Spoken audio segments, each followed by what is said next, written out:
नमस्कार, cook with हर्षमध्ये आज आपण बनवतो आहे ओल्या वाटाण्याची एकदम चटपटीत आणि चटकदार अशी भाजी, जी एकदा खाल्ली की तुम्हाला नेहमी खावीशी वाटेल। तर मग वेळ न घालवता लगेच सुरू करूया।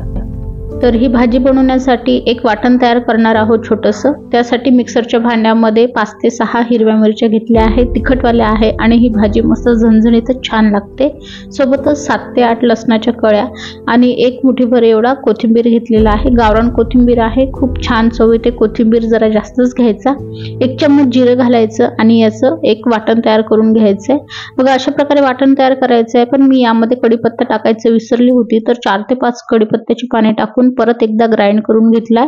ओबडधोबड असं वाटण तयार करून घ्यायचंय। तुम्ही हे वाटण खलबत्त्यामध्ये ठेचून सुद्धा घेऊ शकता, त्याने तर खूप छान चव येते।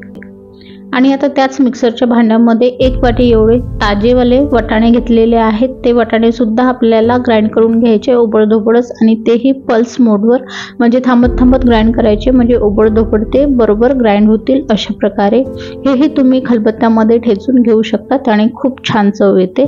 तर आता आपण भाजी करायला घेऊया। भाजी करण्यासाठी एका कढईमध्ये 2 मोठे चम्मच तेल घातले, अर्धा चम्मच मोहरी घालायची।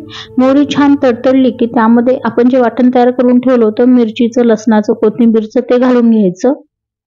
आणि लो टू मीडियम फ्लेमवर हे वाटण आता जोपर्यंत यामधला उग्रपणा जात नाही किंवा उग्रवास जात नाही लसणाचा, तोपर्यंत परतून घ्यायचा आहे। जवळपास 1 मिनिटापर्यंत हे वाटण आपण परतणार आहोत। हे वाटण परततानाच यामध्ये 1 मीडियम साईजचा बटाटा कापून घालायचा आहे। हा बटाटा आपल्याला शिजवायचा वगैरे नाही आहे, तर जेव्हा आपण भाजी शिजवू त्यासोबतच हा बटाटा सुद्धा व्यवस्थित शिजला जाईल। बटाटा घातल्यानंतर फक्त थोडंसं फिरून घ्यायचं आणि लगेचच यामध्ये आता हिंग घालायचं आहे। तर 2 चुटकी एवढा हिंग घालत आहे। हिंगामुळे या भाजीची चव जी आहे ती दुप्पट वाढते आणि खूप छान चव येते। हिंग घातल्यानंतर व्यवस्थित फिरून घ्यायचं अशा प्रकारे। हे फिरून घेतलं की आता यामध्ये जे आपण ग्राइंड करून ठेवलेले वाटाणे होते, ते वाटाणे घालून घ्यायचे पूर्ण। गॅसची फ्लेम जी आहे ती मीडियमवर ठेवायची आहे आणि वाटाणे घातल्यानंतर मीडियम फ्लेमवर हे वाटाणे 2 ते 3 मिनिटापर्यंत परतून घ्यायचे आणि फिरवतच परतवायचे आहेत। तर टोटल हे जे वाटाणे आपण टाकलेले आहेत बारीक केलेले, ते आपल्याला 3 मिनिटापर्यंत परतून घ्यायचे आहे। त्यामध्ये आपण थोडीशी हळद घालणार आहोत, जेणेकरून कलर अजून जास्त छान ग्रीन येईल। जास्तही घालायची नाही, नाहीतर एकदम पिवळाही कलर येऊ शकतो। भाजीचा जो कलर आहे तो बदलू शकतो। या वेळेला तुम्ही यामध्ये लाल तिखट सुद्धा घालू शकता, पण मला आज ग्रीन कलरची भाजी बनवायची होती म्हणून मी हिरव्या मिरच्या जास्त घातल्या, लाल तिखट नाही घातला आहे। आता यामध्ये मी थोडीशी फ्रेशवाली मेथी टाकत आहे, बारीक चिरलेली। जर तुमच्याकडे फ्रेश मेथी अवेलेबल नसेल तर तुम्ही यावेळेला इथे अर्धा चम्मच कसुरी मेथी सुद्धा टाकू शकता। मेथी टाकल्यानंतर अर्धा 1 मिनिट हे वाटाण्यासोबतच मेथी छान परतून घ्यायची। वाटाणे जास्तही परतले नाही गेले पाहिजे, नाहीतर भाजीचा कलर चेंज होऊ शकतो।